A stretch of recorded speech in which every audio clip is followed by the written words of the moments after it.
Bismillahirrahmanirrahim. Assalamualaikum warahmatullahi wabarakatuh. Perkenalkan, nama saya Cindy Rahmayanti dengan NIM S1S1 23002. Baik, pada kesempatan kali ini saya akan mempresentasikan tugas dari mata kuliah Data Mining. Adapun judul dari paper saya yaitu yang berjudul Pengembangan Mode Klasifikasi Stunting pada Balita Menggunakan Algoritma K-Niels-Nickborn atau KNN. Baik, kita masuk di yang pertama yaitu abstrak. Stunting merupakan salah satu permasalahan gizi kronis yang masih menjadi tantangan besar di Indonesia. Pada tahun 2017, prevalensi stunting di Indonesia mencapai 29,6%, menjadikan negara dengan peringkat kelima tertinggi di dunia.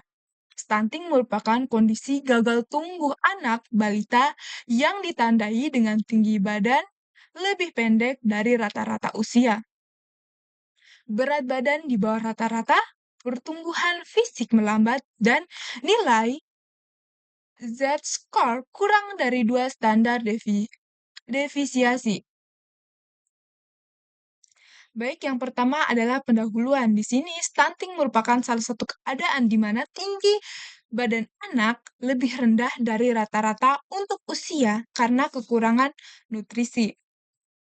Untuk data pada penelitian saya ini, saya ambil di salah satu website yaitu Kaggle.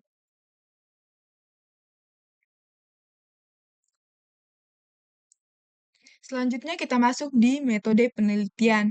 Yang pertama adalah kita mulai, lalu pengumpulan data, pengolahan data, klasifikasi, evaluasi,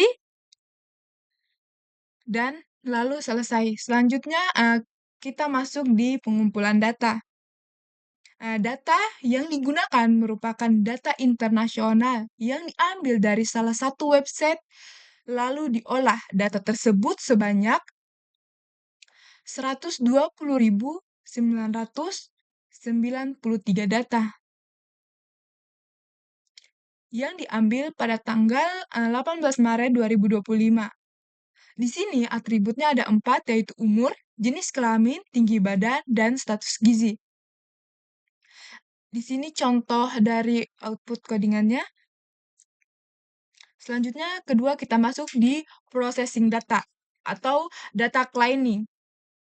Processing data adalah langkah paling penting dalam proses persiapan transformasi data mentah menjadi format yang terstruktur dan siap dianalisis. Data periksaan status gizi balita yang digunakan sudah lengkap, tidak memiliki noise, dan sudah konsisten. Oleh karena itu, kita dapat melanjutkan ke tahap selanjutnya. Tahap selanjutnya yaitu transformasi data. Proses transformasi bertujuan merubah data dengan nilai kategori menjadi data bernilai angka, sehingga data yang dapat diimplementasikan dengan mudah. Terdapat 2 atribut yang akan ditransformasikan, yaitu jenis kelamin dan status gizi. Yang dimana untuk di sini untuk jenis kelamin laki-laki akan diberi nilai 0 dan untuk balita perempuan akan diberi nilai 1. Dan untuk status gizinya di sini dibagi menjadi 1, 2, dan 3. Selanjutnya kita masuk di klasifikasi. Di sini saya menggunakan klasifikasi, yaitu klasifikasi merupakan salah satu proses pengelompokan atau pengkategorian yang digunakan untuk menentukan kelas dari data yang tidak diketahui label kelasnya. Ada 2 tahapan dalam klasifikasi data, yaitu data training dan data testing. Proses menganalisa suatu data training dengan menggunakan algoritma klasifikasi, dan tahapan kedua yaitu proses prediksi ketepatan dalam klasifikasi menggunakan data testing. Selanjutnya di sini saya menggunakan algoritma KNN atau K-Niels-Nickborn. Di sini KNN adalah sebuah metode untuk melakukan klasifikasi terhadap objek berdasarkan data pembelajaran yang jarak paling dekat dengan objek tersebut. Jadi nilai K sangat berpengaruh pada klasifikasi KNN dengan sebagai pembatas jarak terdekat yang akan digunakan.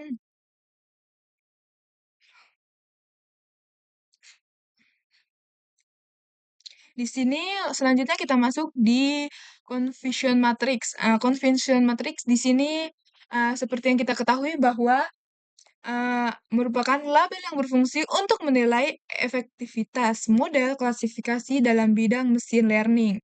Ada 4 istilah yang perlu diketahui menggunakan build box yang digunakan dalam perhitungan ukuran evaluasi yaitu true positif atau TP, true negatif, TN, false positif, FP, false negatif, FN. Di sini adapun untuk rumusnya ini hasil prediksi true, false, true, TP, VN dan seterusnya. Selanjutnya kita masuk ini untuk akurasi rumusnya adalah TP tambah TN per TP atau true positif tambah true negatif tambah false positif tambah false negatif. Untuk result sendiri di sini yaitu true positif per true positif tambah true negatif. False true positif tambah false negatif. Selanjutnya untuk precision di sini TP per TP tambah FP atau true positif tambah true dibagi true positif tambah false negatif.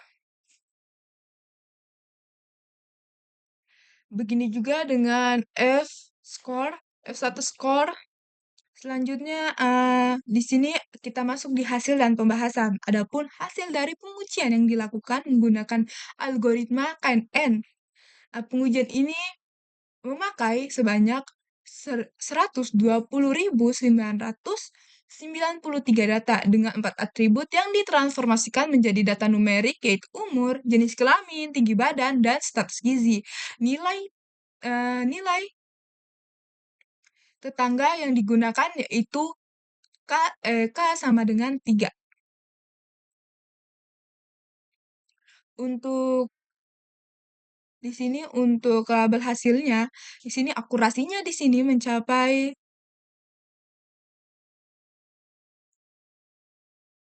99,27% dengan data training sebanyak 80% dan data testingnya sebanyak 20%.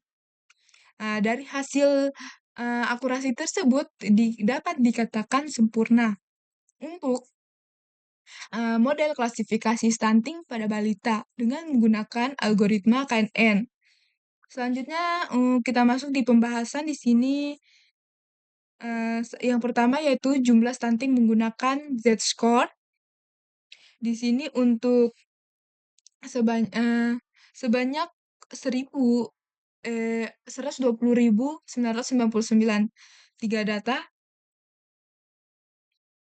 yang diambil dan dikatakan yang dibedakan menjadi 4 status gizi yaitu tinggi, normal, stunting, dan cerebrally atau stunting tingkat tinggi. Di sini untuk status gizinya untuk normal, status gizi normal di sini sebanyak 67.755 data.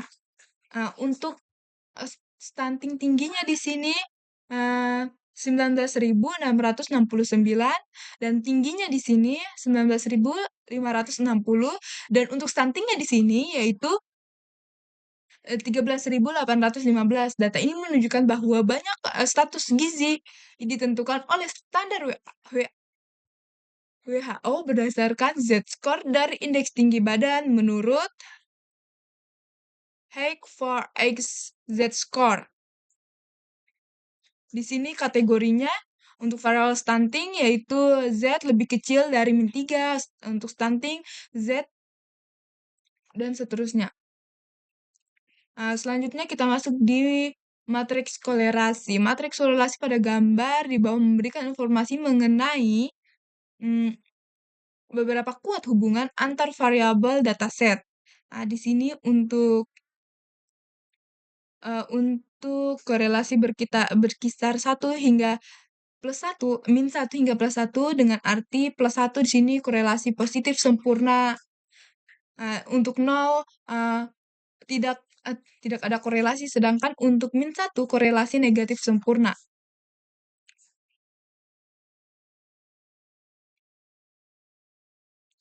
Bisa dibaca di sini.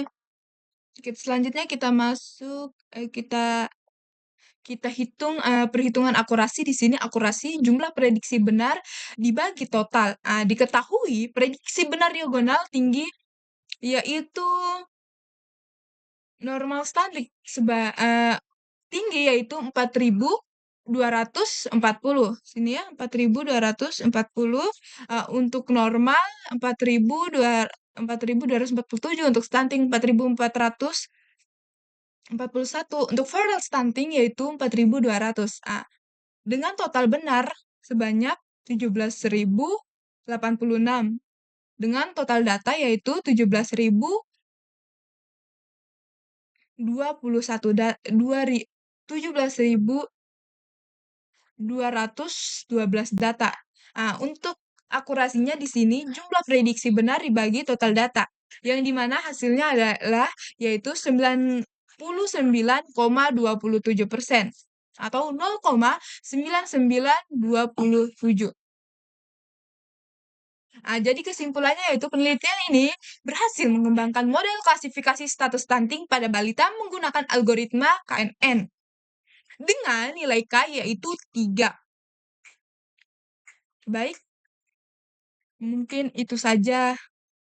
Baik, mungkin sekiranya sekian presentasi dari saya. Kurang dan lebihnya mohon dimaafkan.